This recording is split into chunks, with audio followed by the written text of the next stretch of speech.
recognize Mr. Brecheen for 5 minutes of testimony or witness questioning. Thank you, Mr. Chairman.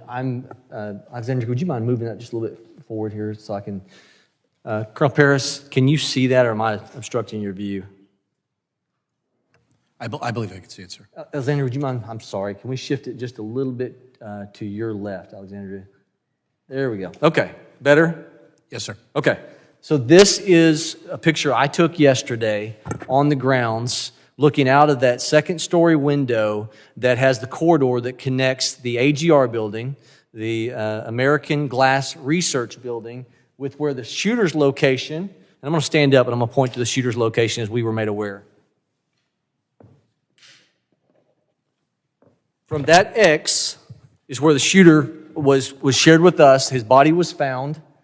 From this viewpoint, there's some videos that make it look like he's more this direction, but from the perception, it kind of is confusing. But he was more towards that opposite side. This window, second story, it's the second window from the right side. That window has this view where they could clearly, those ESU officers that were stationed, given access by the property owner to that window, could see the shooter had they stayed in that man position. This is there moving towards the location of President Trump with the red barns back here. His stage was right in front of that. And you can see a window here that is absolutely going to obstruct the view to be able to look to the 20 or 30 different barn structures, the cattle building, the sheep building, the hog building, the rodeo arena by the pond. The many structures, there's 50 buildings within a 500-yard radius of where President Trump was at. So many vulnerabilities. Do you see a problem with that window being in the way of someone being able from this position to be able to take care of the asset? A casement window would present a tactical concern for full field. And I understand potentially, this was air conditioning on top of this second-story building wasn't, and so maybe that was a consideration. But ultimately, Secret Service is the one who made the determination of placement or contacting or making sure the plan was in coordination with the property owner for gaining admittance from the property owner for this second-story window. Is that correct? That was Secret Service's plan. Correct. Ultimately, it's on... It's on Secret Service for that plan. All right. My question is, if it's their plan, did they not indicate that someone had to stay manned in that location? Because we're being told that when the two officers, local PD, were trying to lift themselves on the opposite side to get a look at the gentleman, and he turns his gun and they dropped off the building, this would have been a perfect opportunity. Someone would be on the radio. They could have taken him out from this location. Did the Secret Service plan not include directives from staying in those positions? I don't know, sir. You don't know. All right, here's another question.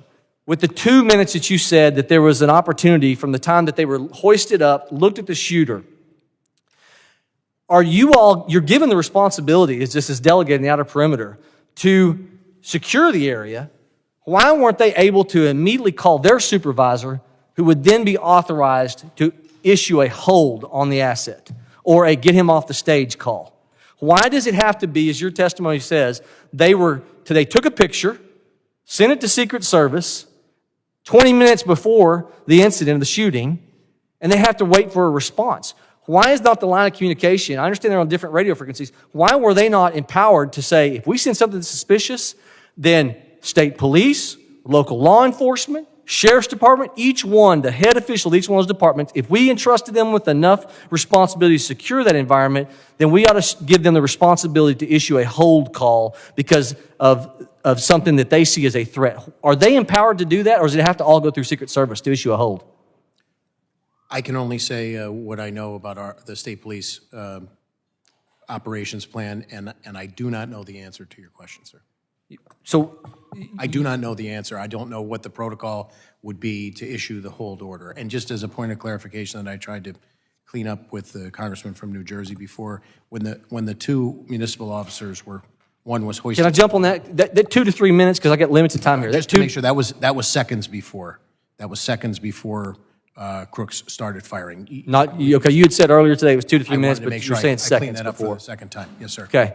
But even if they're hoisting, your testimony today, if I understood you correctly, it was 2 different officers that were hoisting to get a look at him, not the ones who were manned in this view. That is my understanding, yes, sir. Okay, so had they remained in there, they immediately would have seen the incident taking place if they were on the same line of communication, and they could have taken the asset out.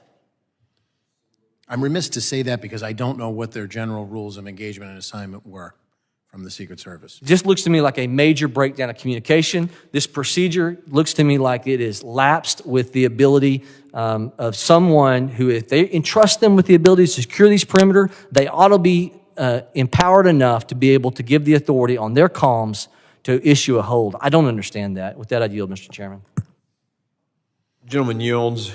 And I'm going to say this because I have thoroughly enjoyed both of your testimony today. And there are a lot of guys up here on both sides of the aisle that are charged about this, that their emotion is not intended to communicate a lack of trust in the Pennsylvania State Police, or, I mean, you're being incredibly helpful today. Some of the things that we've discovered from your testimony have brought some frustration to our folks, and I hope you'll understand it in that context, that it's the energy is not directed at you.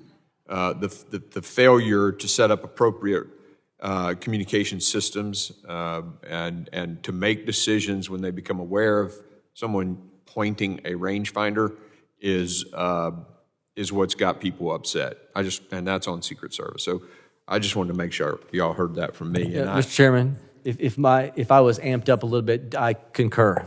So greatly respect what you're doing. Yeah. I now recognize Ms. Lee for 5 minutes of testimony. Thank you, Mr. Chairman, for having this hearing and for organizing this committee's trip to Butler, Pennsylvania. For us,